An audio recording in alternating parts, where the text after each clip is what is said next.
All right, it is 6 o'clock and I call to order this regular meeting of the Delray Oaks Planning Commission on this Wednesday, December 9th, 2020. So with that, can I have roll call, please? Commissioner Burton, Commissioner Wood, Here. Commissioner Halleck, Here. Commissioner Krieger, Commissioner Krieger, you're muted. Sorry about that. Thought I unmuted. Here. Okay, thank you. Commissioner Jackshaw, Here. Vice Chair Hayworth, Here. Chairman Donaldson. Here. Okay, as we move on to the next item, I'm going to allow Randy a little bit of time to bring up the flag.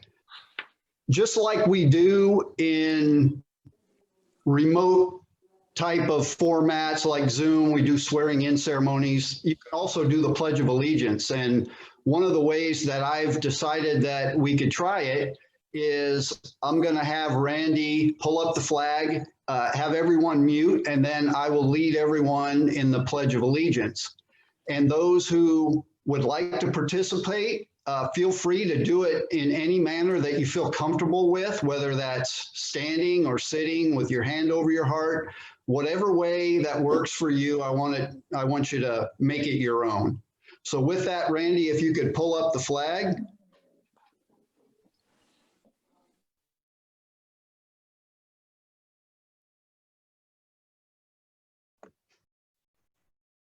Okay, perfect. So with that, I will start the Pledge of Allegiance now. I pledge allegiance to the flag of the United States of America and to the republic for which it stands, one nation, under God, indivisible, with liberty and justice for all. Okay. First item is the consent agenda, and it's to adopt the November 10th, 2020 Planning Commission meeting minutes. Well, first, send it out to the public. Are there any public comments regarding the consent agenda?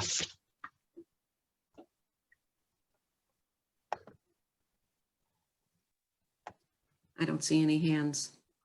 Okay, seeing none, I'll send it to the planning commissioners. Any comments? Jeremy. Jeremy, you're muted.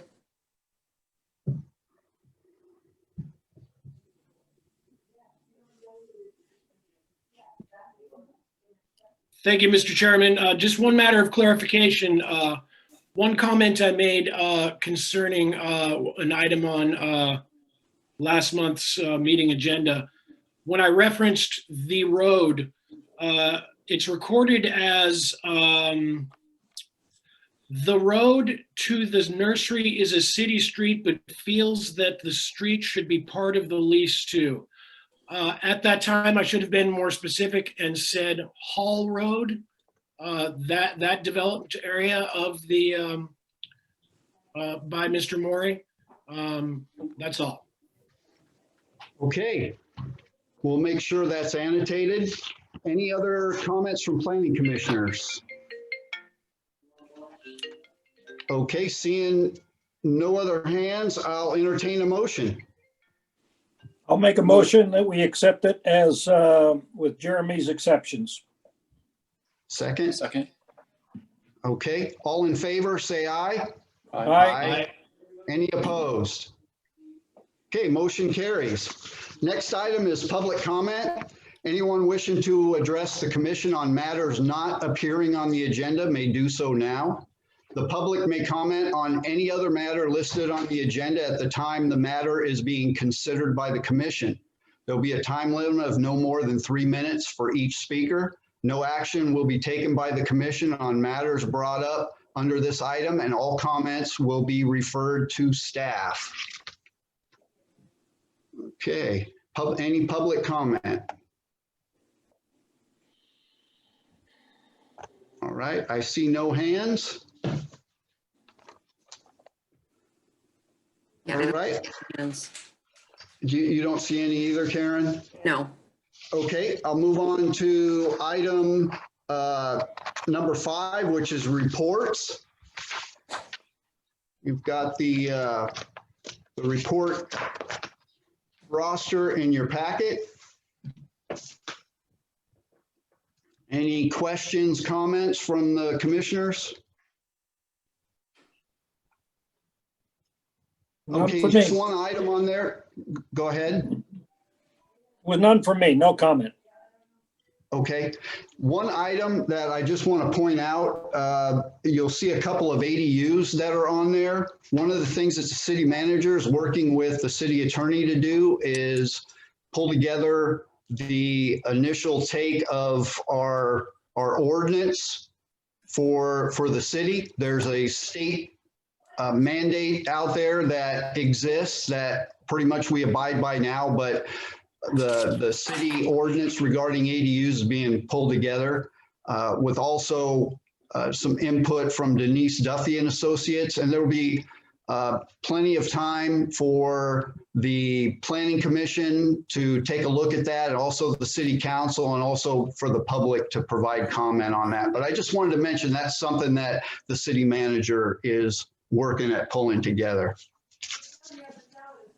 Okay, with that, I'll move on to item number 6, which is old business, which there is none.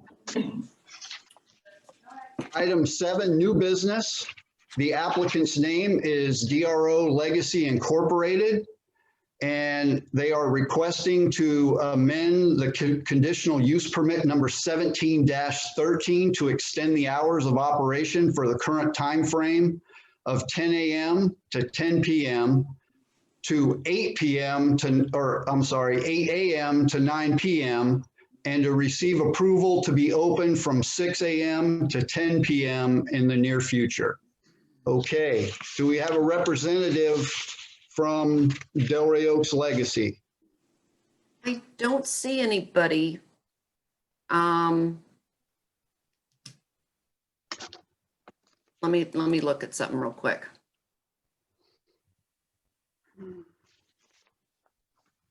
No, Okay. sorry. All right, so it's pretty straightforward, as you can see in your packet. They just want to change their hours. The intent is to be more competitive with the other cannabis businesses, the dispensaries that are operating in the area. So with that, I will entertain questions, comments from the commission, from the commissioners, and I will start with Doug Burton. Thank you. Hello, everybody. I want to say I thought it was great to see a couple of our planning commissioners up for city council. Someday maybe they'll will win all the slots. But congratulations either way. I mean, I don't even know what the final results are yet, but I was really pleased to see a couple of us running for positions on city council. So that's just a side note. About this particular item, my only question would go to our very own chief of police. And it would be, does he have any concerns with these extended operating hours, both for our own police resources and any anticipation of that causing any public safety issues? So I'm not sure how to get that one addressed, but that's my only question.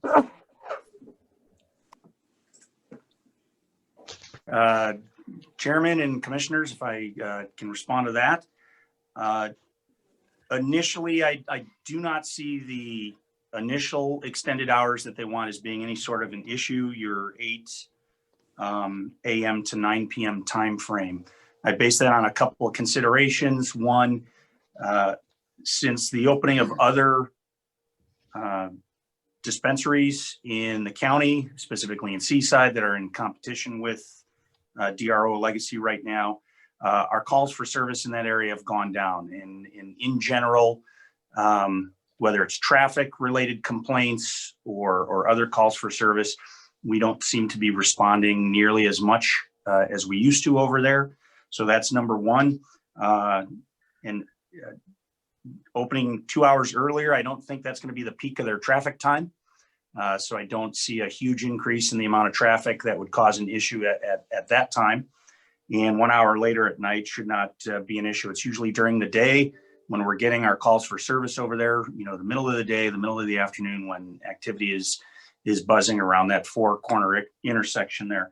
I would caution about, approving the entire extended hours operation that they want to in the near future. And the only reason I say that is it would be nice to get a handle just to make sure that there are no impacts. If we could make it subject to review with police statistics so that we can, gather dispatch information and things like that. From a police aspect, I don't see a huge increase in calls for service. As a matter of fact, Portola and the surrounding areas has been much quieter in the past year, I would say. But that would be my only input. That's great. And while you were saying that, thinking about maybe this stair step approach to extending the hours, I have a question. Maybe this is best for Karen, but did DRO Legacy have to pay any fees to file this adjustment to their conditional use permit? No, Okay, because I was going to say if they paid fees, then let's waive them the next time when they go for the added hours. But yeah. we don't need to do that. Thank you. Yep. Okay, thanks, Doug. I'll move on to Commissioner Jackshaw. Well, my only concern was exactly what Doug brought up, was whether the police or anybody had any issues with it. And apparently Lower Portola, I guess, when they opened up, there was a lot of traffic, and it doesn't sound like there's any complaints anymore, or very few. Is that correct? From a police perspective, we haven't had those calls for service in the same volume. And I would also turn it over to Karen, because usually we get complaints that don't go to the police department. They come into City Hall, and I think they've been reduced greatly as well. But I would ask Karen's opinion on that. I mean, in the last year, I haven't even gotten a call about anything near there on Lower Okay. Portola. Good. One question I have, it says approval to open up from 6 to 10 in the near future. Well, what does that mean, near future? Is that next week, the beginning of the year? I don't know. I'd like to have a firm number on that. I don't know if that's an actual concern. And my other thing was that I understand it's under new ownership, and I'm glad to see that it's being spruced up. So maybe we can be more competitive, which obviously is good for Delray Oaks. That's all for me. Okay, thanks, George. I'll move on to Commissioner Hayworth. Howdy. Good questions. I think that those concerns that the chief addressed are important. I know that he talks about this being a competitive thing, and I kind of surveyed online to see what the hours of some of the other cannabis dispensaries around the area. The place in Seaside, I don't know how to say the name, Plantasia or whatever, is 9 to 8 Monday through Saturday and 9 to 6 on Sunday. The higher level, which is the one down on Canyon Del Rey, they're 9 a.m. to 9:45 p.m. The Reef and Seaside is 9 a.m. to 9:45. And Big Sur Cannabis, not sure where that is 10 to 7 days a week. So I think that those hours would put him right in there with them, actually opening an hour earlier. And at 9 o'clock, he's kind of leaving himself 45 minutes, leaving these other guys open 45 minutes after he's closed. So you've addressed the thing about the neighbors. There's not been any complaints from the neighbors or any of that. I mean, that would be a big concern, really. Everybody got a notice that lives 500 feet around them, and I didn't get any, no calls. Okay. Yeah, and All right, that's all I have. Thank you. Okay, thank you, Mike. I'll move on to Commissioner Halleck. Thank you, Mr. Chairman. My only concerns were also, as have been mentioned by the rest of the commission thus far, and have been thoroughly explained. We've received the answers we need from a law enforcement perspective, as per Mr. City Manager. I'm of the opinion also, and agree with the city manager's suggestion that we take this in steps, that we approve the amendment to the conditional use permit for the extension of the hours initially to the 9 p.m. and then invite them back to reapply again based on how that works out and the conditions at that time, whenever that may be. That's all I have. Okay, thanks, Jeremy. I'll move on to Commissioner Krieger. Yeah, okay, so, yep, nothing too much more to add. just a quick, I think I know the answer, Chief, City Manager, excuse me. In talking with the other cities, no issues with the later hours, I assume? You haven't heard of anything? You know, I have not. Okay. The only, That's what I would expect. Commissioner, the only thing I've been hearing is cities who are late to the game are trying to get into the game. So nothing related to increases. All right. And I have to apologize. When you were having your discussion earlier about the tiered approval process, my internet kicked out for a few seconds, but I was going to say, yeah, that was something that I was going to bring up as well. I think that's a great idea. I think what they have now is, I don't see an issue with it, but before we go to the full expanded hours, maybe have some sort of trigger in there where we get a second chance to just take a look at it before we go there. But so whatever you guys talked about probably covered that. So yeah, that's all I have. Okay, thanks, Gary. I'll move on to Commissioner Wood. Thank you. So yeah, same as everyone else. I think the stepped up approach is the best way to go. And I was looking at the hours of the other dispensaries around, and they're pretty much in line. The earliest opening's 8 and the latest is 9:45. So they're 8 to 9's kind of right in there with them. So yeah, I think it goes along with it. Go ahead, Jeff. Chair and commissioners, if I could just make one more comment on the tiered plan, is if for statistical purposes, if we get a timeline and a decent timeline to make sure that we're getting good statistics and make sure, nothing happens, Whoa, especially with COVID. How long would be a good timeline? I think the shortest 6 months, I think, is fair. Okay. I would leave that to your discretion, and I'm sure we could work with it, but that's just off the top of my head. Okay. It's really good to hear that the neighbors that haven't had any complaints recently. I was happy to hear that. Okay. Just because of that, I'll just toss in there for a second. I would even go shorter than that, Chief. I'd go just 3 months on a trial basis, just to see what happens. And then if they still want to go to the 6 to 10, then I would be in favor of moving forward with that. Shorter time. It's kind of a reward for not having any of the neighbors calling. Okay, Denise, was there anything else that you wanted to add? That's all. Thank you. Okay, George, you had something? Well, I think with these amendments I recall when all this was passed, that if there was any problems of any sort, their permits could be withdrawn at any time. So I'm going to assume that still applies. And so if there's a problem with this extended hours, we just simply, fall back or pull their permit until they get it straightened out. And I think that the later, the 6 to 10 further notice, just have them reapply when they decide when they want to extend that rather than in the future. I want a firm time. So my other concern.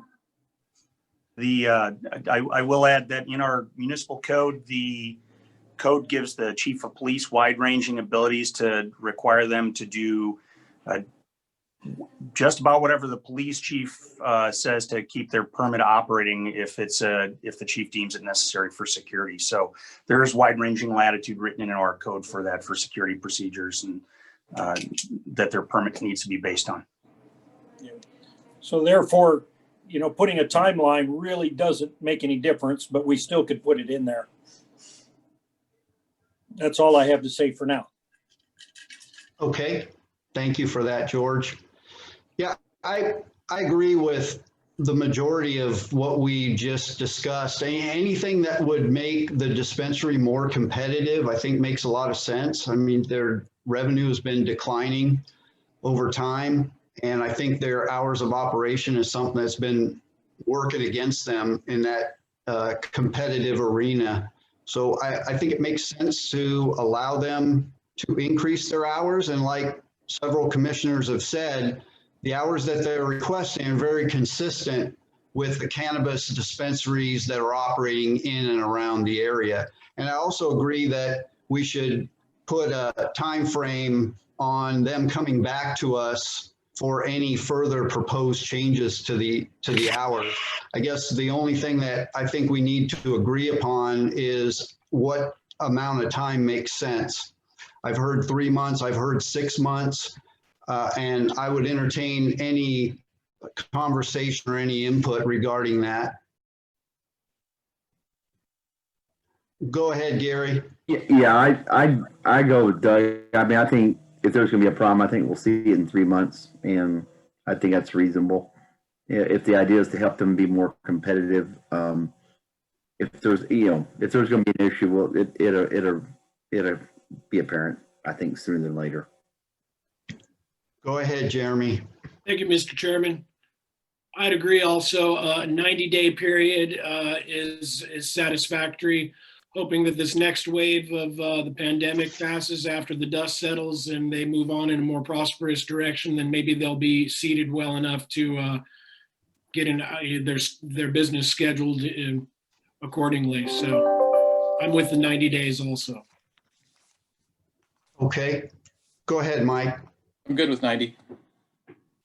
Okay. Yeah, it seems as though there's a pretty good consensus on a 90-day review then, and they can come back to us. Okay, so with that, I'll entertain a motion then. You want to go out to public? Oh, I'm sorry. Thank you for reminding me. Any public comment? Please raise your hand.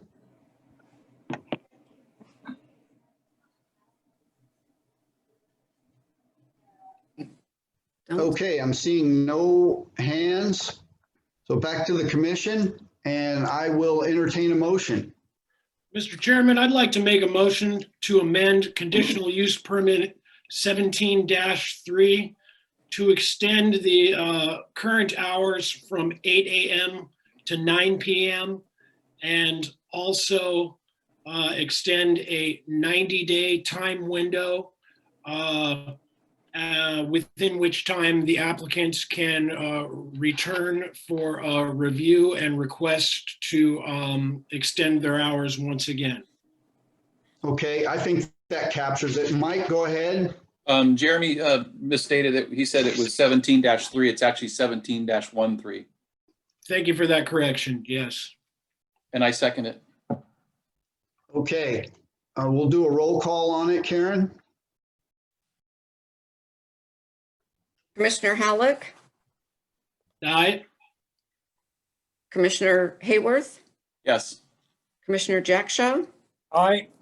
Commissioner Wood, Aye. Commissioner Krieger, Aye. Chairman Donaldson. Yes. So motion passes. Did I pass you? Wait, Commissioner Burton. Says yes. That guy down there at the bottom. Okay, I think we got everybody. So motion passes unanimously. I'll move on to item 7B, which is the applicant at 1036 Rosita, and that item has been pushed to the next meeting due to them not having their netting up at the property. So I'll move on to item number 8, announcements, comments by planning commissioners. Anyone have an announcement or a comment? Mike? I have something unrelated to planning commission. I wanted to tell the chief that I had an incident where something was stolen out of my carport, and Officer Baza did a very professional job. He carried himself well. He seemed excited to do his job, and regardless of the outcome, he did a great job. You can commend him. Thank you very much. I'm hoping we'll have some more news for you soon on that. Thank you. Go ahead, George. I understand the Citizens Action Committee had a planned Santa Claus thing going, and from what I understand, it's been canceled. I sort of heard it secondhand, so I think that's true. Well, the county came out with their orders today, so that's probably right. Yeah. They came out with a new shelter in place today, so. It is Chief Berkwin reached out yesterday and spoke with some of the folks regarding that. He didn't get to everybody, but yes, that's correct. Okay. Thank you. Okay. Other Yeah. comments? All right. Thanks for that comment, George, and try to get the word out to anyone you know as best that you can. Yes, George. And again, wish everybody a Merry Christmas. Hope everything is, everybody wears masks on that social gathering with all their family. If they can do that. I don't know. Don't want to break any rules. All right. Any other comments by commissioners? Okay, I just have one announcement. This will be my last planning commission meeting. I'll be moving on to the city council. And what that does is create 2 administrative actions. One is to nominate and approve a new chair for the planning commission. And that will happen at the January meeting. So that will be part of that agenda. And then the next item is accepting applications for the vacancy on the planning commission. And the request for those interested, their applications will go out after this upcoming city council meeting. So I believe that'll be on the 15th then, that City Hall will be receiving applications for anyone who wants to be part of the planning commission. And that will stay open for a month, I believe. And then those applications will be gathered up and the city council will make a decision and a selection on that, filling that slot. I would just like to say that I've really enjoyed being part of the planning commission. It's one of those things that you really do it out of the goodness of your heart. You know, you don't get paid for it, and everybody that I've served with does it so that they can be part of the community and make a difference. And that's exactly what you guys have done. And it's been an honor and a privilege for me to know you guys and to be able to work with you these past 5 years. So thank you so much for that. I want to thank you, Scott. And I'm glad you're moving on up to the east side. Thanks, George. All right, guys. So the next meeting will be Wednesday, January 13th at 6 p.m. And with that, this meeting is adjourned. Merry Thank you, Christmas, everyone. everybody. Have a nice Christmas. Merry Christmas. Merry Christmas, Merry everybody. Christmas.